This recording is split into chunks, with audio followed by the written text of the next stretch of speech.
Okay, here I am once again, feeling lost now and then.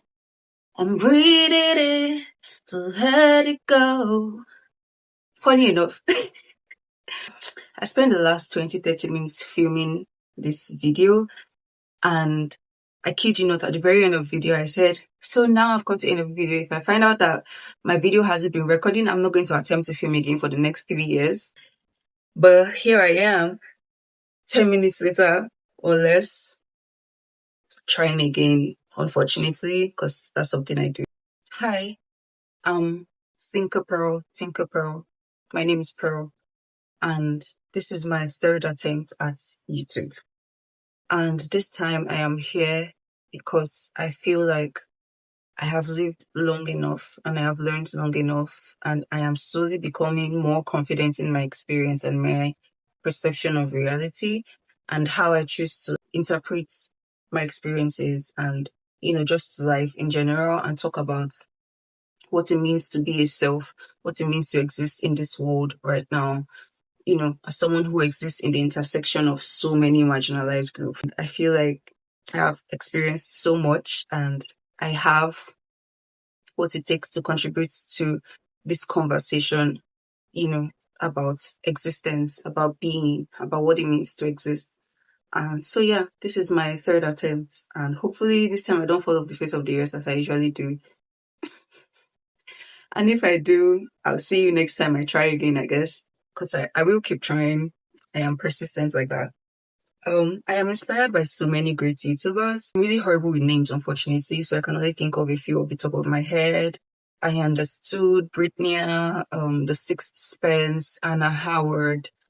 There's a few of them. I'm still not 100% clear on how exactly I want to do this, but I do have a vision, or I do know that people I take inspiration from, what kind of content I hope to make and how I choose to present that to you. Right? So it's basically just exploring the self and society and interactions and relationships and all of this layered complexity of what it means to exist, like I've said 10,000 times now.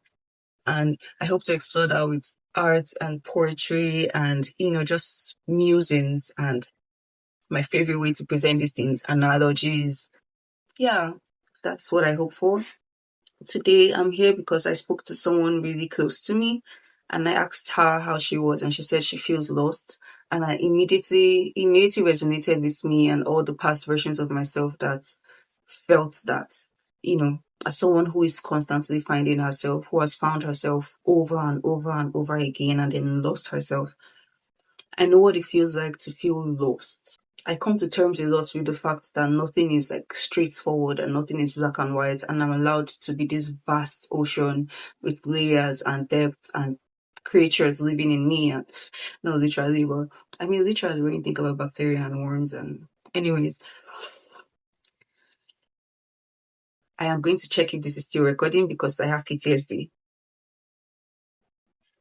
Yeah, it's still recording. It's still recording. So I thought to start this, I'm going to read one of my pieces I wrote about feeling lost. It's not titled because I wrote it at a time where I felt really lost and I couldn't really deal with coming up with something creative at that point. But this is how it goes. All this while you thought you were lost. You were only dancing through the maze of destiny. In losing yourself, you will find who you thought you were and escape it. You will see who you think you should be and evade it. In the end, you will stumble upon a place where you truly belong, a place where you're nobody other than the person you are. Through your pain, your love, your actions and words, you will become a person who simply is. This I would like to refer to as one of my most timeless pieces, because losing myself is something that happens very frequently for me as someone who grew up neurodivergent and has had to mask a lot through life and mirror people to survive like social interactions. I frequently come to the realization that I'm not who I think I am, and I'm basically just like a mosaic of people I meet, especially in like very specific social interactions. time and time again, I come to and realize that I don't know what the fuck I'm doing here. I don't know who I am. I don't know what I am. I don't know how to interact with people. I don't know how to interact with the world. I'm not sure what to do with myself. I'm not sure what to do in my life. It happened so many times. It's such a, like, I think at the basis of who I am, that's one of my most frequent experiences. Like sometimes I wake up and I'm a reader. I love reading. Reading means everything to me. I love exploring fictional worlds. And then I realize, oh my God, I haven't read in 6 months. My self-concept is crumbled. Like, what's going on? This is who I was. Like, this is who I've been preaching I am. So like, I haven't done this thing in months. So that means I'm not this person, right? I've been pretending, I've been acting, I've been performing being a reader because I just want people to see me as someone intellectual and complicated and, you know, all of these things. And sometimes it's not really about how people perceive you and what's not. It's just really feeling like you don't know what to do with yourself anymore. Maybe plans changed, you failed at something you worked really hard at, you lost someone, a relationship failed, and all of these things. I can't pretend to, truly know what it feels like to live in those moments, right? I'm sure watching this now, you might have experienced these things, and it feels so heavy and painful. And one thing I'm scared about is to come on this channel and be like, oh, here's a prescription, what you can do to fix yourself, what you can do to live a better life and whatnot. Because like I've just said, I'm someone who feels lost very frequently. I'm not trying to be prescriptive. I promise you, I'm not telling you that you need to do ABC to feel better. I'm just here to tell you that it happens. And sometimes that's just what it means to be human. And you don't have to like just move on from these feelings, right? You're allowed to sit in them. You're allowed to like sulk in them for a while, depending on how they've affected your life. You're allowed to just feel lost and sad about it, especially if you grew up with like a clear vision of what you wanted for yourself, or maybe your parents had a path for you in place and you're just like, now there's nothing ahead of you. It's just, I recently watched Spencer, the Sixth Sense YouTube video about to be or not to be, and that concept really sat with me because as someone who has frequently contemplated and unfortunately attempted to not be here anymore, that's a question that I've asked myself time and time again. And I've never been able to find an answer. Even now, after watching that video, I still haven't. But in that video, Spencer was trying to, create a pattern, like pattern recognition to find things that have kept them here each time they ask themselves that question, like experiences that they've lived in that made them feel like, oh, I want to exist, I love existing. And I thought about that for myself too, and I couldn't pinpoint a specific answer. But now, in my experience now, I think the things that have kept me going is the ability to express myself. One thing I love doing so much is expressing myself, like letting my soul out. It feels like you've locked someone up, like you have a dog and you keep them at the backyard all year, and occasionally you let them out, let them go on a walk, breathe, see other people and all of that. Letting my soul out in that way, expressing myself, my innermost thoughts and feelings and opinions and confusion and just the vastness of who I am gives me so much purpose. I love when I express what I think and people see me and feel like, oh God, this is someone who understands me. I love being there for my friends in the way of allowing their souls to be mirrored, allowing parts of themselves that they've never even been able to encapsulate into words to feel seen and normal and human, and to not feel ashamed of certain emotions or certain feelings that they navigate throughout life.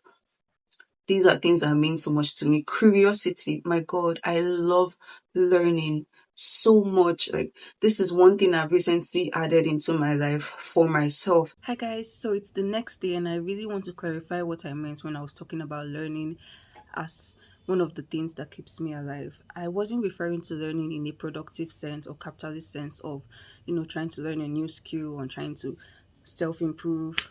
I was talking about learning in the way of being curious about the tiniest things. Like, you see a house fly rubbing its head and you're curious, like, why does this happen?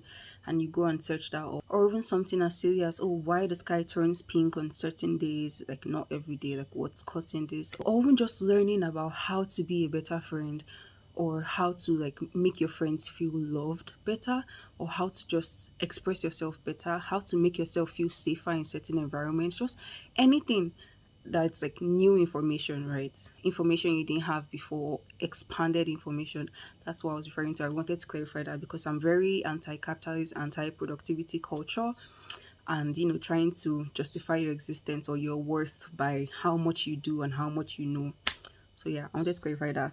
Let's get back to the video. I feel like growing up and just being depressed and anxious, I lost that part of myself that loved learning about things and knowing things, because unfortunately, a lot of my learning habits are kind of just out of a fear of uncertainty and wanting to know everything. Probably OCD, but that's an entirely different conversation. Now I am learning for myself. Like, there's still parts of me that wants to learn things because I need to know, right? But a lot of the times I just enjoy having a broader perspective of things and, being able to make sounder, clearer judgments and think for myself. There's a few more things, I can't list them off the top of my head, but there are times in life where I truly feel alive. I'm like, oh, this is what it means to exist. Feeling lost is a human experience because you're not only fighting the dreams and the path that society and your parents have set for you, the dreams that you've set for yourself, not dreams, the goals and the ideologies and the idea of success that you've constantly built for yourself, and the timelines you put for yourself, that, oh, by the time I'm 25 I need to be able to do this, I should have done this, I should have done this, my life should look like this. And a lot of time it doesn't happen in that way, and it feels very disappointing, especially if you grow up as a gifted child or someone who has a lot of responsibility on your shoulders, like a parentified child. You're often going to just be disappointed in your current life, no matter how much you know that you're working hard and doing your best. Sometimes you don't know what the fuck you're doing, and that's okay. Like, your experience, your life, who you are is literally just who you are right now. It doesn't have to be this grandiose person that has all the answers or knows exactly what she's doing or can show up for herself every single day in this way. Sometimes you're not going to be able to do that, and that's fine. Like, I know a lot of the time this highest self is pushed, and I think the problem is viewing your higher self as someone that you are getting to, like someone that you are running towards, and not someone that is inside you and sometimes bubbles up to the surface to like take charge of your life and all. Like, feeling like this is a version of yourself that you're eventually going to become, like, it separates you from your own experience. It's like you're living your life, but you're not really participating in it because you feel like, oh, this is just a temporary person. Like, this isn't actually Pearl. This isn't me. This is just somebody that's in charge right now. The real owner is coming down soon. And that never happens. Unfortunately, at least from my perception, it never happens. Like, this higher self, this idealized versions of us, they just come out occasionally, and that's fine. Sometimes it's best to just accept that life is broad and complex and you're never going to be perfect, unfortunately. And sometimes that just makes it easier to live. For me, one of the most beautiful things anybody has ever told me in the middle of an argument was that life wasn't always happening to me. And it made me realize that, oh, sometimes I really just exist and there's no like grand scheme in play, like something special or unique bubbling under the surface. Sometimes things are just what they are. And it's very humbling in the way of when you think about the universe and how vast it is and how we're only like flecks of dust on a rock floating in the middle of nowhere. It's comforting at the same time. This video was just to talk about feeling lost and experiencing yourself over and over again and feeling disappointed in your experience of yourself. Yeah, I just wanted to talk about that and read this poem with you guys. I'm not sure what I would even title this video, honestly. I saw advice that stated that before you come on YouTube, it's better to have like a topic in mind and know what you want to talk about so that it's easier for everything else to fall into place. But this is my first video, so you guys are going to have to forgive me. So yeah, that's it for today. I'm tempted to just keep saying more, find a very fine way to end this video and summarize this video. Like, oh, here's the statement. Go think about this. This time, I'm just going to end this video like this because I can't think of anything genuinely. And I'm really proud of myself for sitting through this video, knowing how hard it is for me. It has been like 2 years since my last attempt at YouTube. So yeah, this is the end of this video. I hope to see you in my next video. Bye.